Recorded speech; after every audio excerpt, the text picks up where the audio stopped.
Lord, come. Take up your holy throne.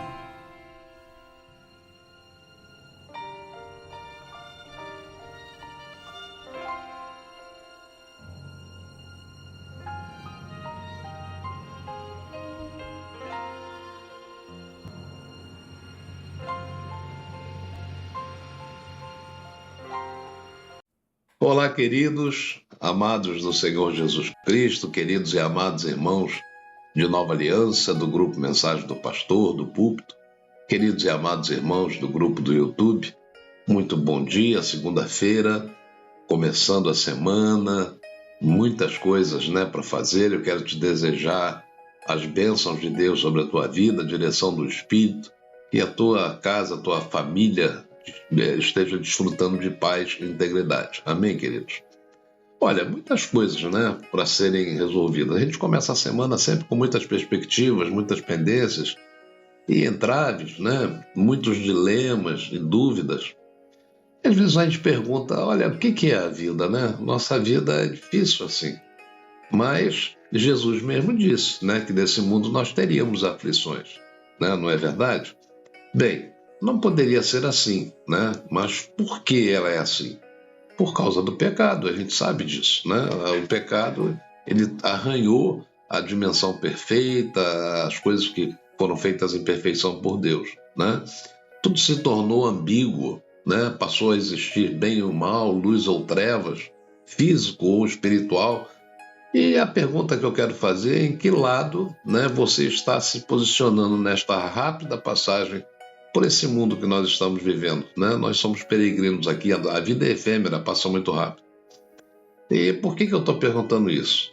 Porque apesar de nós enfrentarmos toda essa ambiguidade, vida e morte, luz e trevas e tudo mais, nós temos o desafio de aflições também, Ou seja, as consequências do pecado, e que nem sempre terminam bem, nem sempre a gente consegue vitória nas coisas, Uma coisa é real, seja física ou espiritual. As duas dimensões são regidas por princípios e leis diferentes, A vida não é definida só pelo que é material ou por aquilo que nós podemos ver ou tocar, não, creia nisso, O mundo físico onde vivemos é caracterizado por 4 dimensões: altura, largura, comprimento e tempo, sendo regulado por leis naturais, como a gravidade, a impenetrabilidade e outras, Já o mundo espiritual é uma realidade paralela a essa que nós vivemos, tão real quanto a primeira, embora regida por regras e leis diferentes, Então, diante de questionamentos constantes sobre as coisas que nós vivemos, sobre os mistérios que surgem à nossa frente, sobre os embates, que se sofre muitas vezes mais pela ignorância do que pela capacidade de combate, especificamente no campo espiritual, é justamente a capacidade de discernir, o que é físico e o que é espiritual. Os embates se tornam mais ferrenhos quando há essa mistura, essa dúvida daquilo que é físico e do que é espiritual. A Bíblia diz que o homem carnal, ele não compreende as coisas do Espírito de Deus, porque ele parecem loucura e não pode entendê-las porque elas se discernem espiritualmente. Está lá em 1 Coríntios 2, E Paulo ainda diz mais, diz que o que é espiritual discerne bem, E ele de nada, de ninguém é discernido, Paulo, na verdade, ele está fazendo distinção do que seja natural, carnal e espiritual, e que nós precisamos discernir, essas coisas, entender essas coisas para podermos enfrentar as demandas que vivemos e termos resultados positivos, Não podemos misturar essas dimensões e tratar de uma como se fosse outra ou vice-versa, Apesar da gente saber que há interferência e intercorrência severa ou não entre uma e outra, Quando nós lemos João 3, nós vemos ali o famoso encontro de Nicodemos com Jesus, e Jesus diz a ele que ele não podia ver o reino de Deus se ele não nascesse de novo, Muitos com os quais eu também concordo, pessoalmente concordo, optam pela definição de homem natural, como alguém sem Cristo, né? Ou seja, um não convertido, ainda alheio ao reino dos céus, né? Que é espiritual. Então isso mostra que se o homem não tem a vida, que é Jesus, no plano espiritual, ele vive apenas naturalmente, né? É um homem psíquico, né? Mental, né? Ele só pensa. Por outro lado, a dimensão carnal refere-se ao homem carnal, ou seja, entendo eu que fica com um pé no mundo natural e o outro no mundo carnal. É uma espécie de transição, ou seja, refere-se a alguém já convertido, porém não alcançou o desenvolvimento espiritual, não cresceu espiritualmente. Isso fica evidente lá em 1 Coríntios 3, quando Paulo lhe diz que ele não podia falar o pessoal, os irmãos de Coríntios, né, como a espirituais, e sim como a carnais, como crianças em Cristo. E a dimensão espiritual é aquela em que as verdades profundas do reino de Deus são reveladas, discernidas pelo Espírito. Por isso, na continuidade de João 3, Jesus afirma a Nicodemos, né, que ele precisaria, depois de nascer de novo, ou seja, depois de deixar de ser natural e passasse a ser carnal, né, ele precisaria nascer da água e do Espírito para poder entrar no reino de Deus. Né? Então, reafirmando o que o Paulo está dizendo aqui, ele diz assim: o natural precisa se converter, o carnal já se converteu, mas precisa nascer da água e do Espírito para entender e discernir as coisas dessa dimensão, né? Não só dessa dimensão, mas também as outras.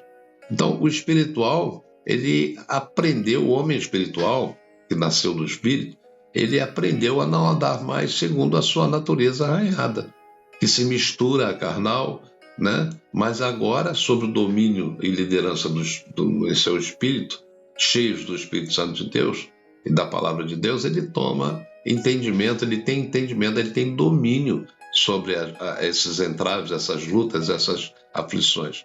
Efésios 3 diz que na nossa vida nós temos uma luta e, querendo ou não, nós temos que lutar, né? Isso é uma verdade, né? Irremovível. Mas ele diz que ela não é carnal e sim espiritual, e aponta, ele dá uma receita ali como nós podemos vencê-las em todos os momentos, né? Então, Tiago ele complementa dizendo que além da luta espiritual que enfrentamos, o diabo, né, os seus ardis, né, ele diz que nós temos também que enfrentar lutas contra o nosso próprio homem interior, nossa própria carne, né, que ainda permanece conosco, mesmo quando somos salvos, né? Então, não é apenas o mundo, é contra a nossa própria carne, que frequentemente temos que lutar. Tiago 1, ele diz que ninguém, ao ser tentado, diga eu sou tentado por Deus. Porque Deus ele a ninguém tenta, né? Ele não é tentado pelo mal. E se ele mesmo a ninguém tenta, mas cada um é tentado, quando é atraído, é engodado pela sua própria concupiscência, né? Então ele começa dizendo qual é a fonte das brigas, qual é a fonte das confusões, das demandas, dos conflitos entre vocês. Não são os prazeres que guerreiam em seus membros? O que Tiago está dizendo aqui, irmãos? Então, olha, que nós não devemos culpar a Deus por esse pecado, né? Não culpem o mundo ou o diabo até. Ele diz, vocês são levados pela própria concupiscência, né? Então, muitas vezes, nós somos os nossos piores inimigos. Isso é realidade, né? Não estamos apenas lutando contra o diabo, mas entendo eu, né, ao seu apelo também. E quando fazemos isso, nós perdemos o controle da luta, porque não estamos combatendo no espírito, né? Estamos perdendo esse controle porque no natural e na carne nós perdemos todas. Então é como misturar água com óleo, não se consegue, né? Uma tem característica diferente da outra, né? Olha, o apóstolo Paulo, ele escreveu lá em Romanos 7 sobre as lutas que teve na sua própria vida. Ele disse, porque não faço o bem que quero, mas eu pratico o mal que não quero. Ele disse que há uma guerra sendo travada na sua própria vida, né? E ele reafirma, diz, desventurado o homem que sou de ser. ele está falando sobre a guerra contra a sua própria carne. Ela é real, é um dos maiores inimigos que enfrentamos. Não é o mundo, não é o diabo, mas a própria carne, né?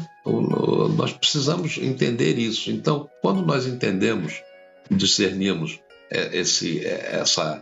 essa luta, essa batalha que a vida nos oferece, nós vamos poder, né, trafegar na dimensão espiritual, sempre dirigido pelo Espírito e obtendo sempre a vitória. Amém, queridos? Um beijo no teu coração. Olha, compartilhe essa mensagem com alguém, inscreva-se nesse canal, toca no sininho, né? Dá o seu like, é muito importante. Até a próxima, queridos, em nome do Senhor Jesus.